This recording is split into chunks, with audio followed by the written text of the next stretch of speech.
হরে কৃষ্ণ। সবাইকে বরুথিনী একাদশী শুভেচ্ছা। ইহলোক ও পরলোকে বৈশাখ মাসের কৃষ্ণপক্ষী একাদশী বরুথিনী নামে বিখ্যাত। এই ব্রত পালনে সর্বদা সুখ লাভ হয় এবং পাপক্ষয় ও সৌভাগ্য প্রাপ্তি ঘটে।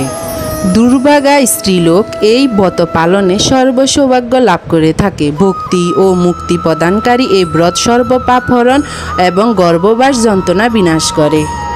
এই ব্রত প্রভাবে মান্ধাতা, ধুন্ধুমার আদি রাজারা দিব্যধাম লাভ করেছেন। এমনকি মহাদেব শিবও এই ব্রত পালন করেছিলেন। 10,000 বৎসর তপস্যার ফল কেবলমাত্র এক বরুথিনী ব্রত পালনে লাভ হয়। যে শ্রদ্ধাবান ব্যক্তি এই ব্রত পালন করেন তিনি ইহলোক ও পরলোকের সমস্ত প্রকার বাঞ্ছিত ফল লাভ করেন। যিনি হরিবাসরে রাত্রি জাগরণ করে ভগবান জনার্দনের পূজা করেন তিনি সর্বপাপ মুক্ত হয়ে পরম গতি লাভ করেন। তাই সূর্যপুত্র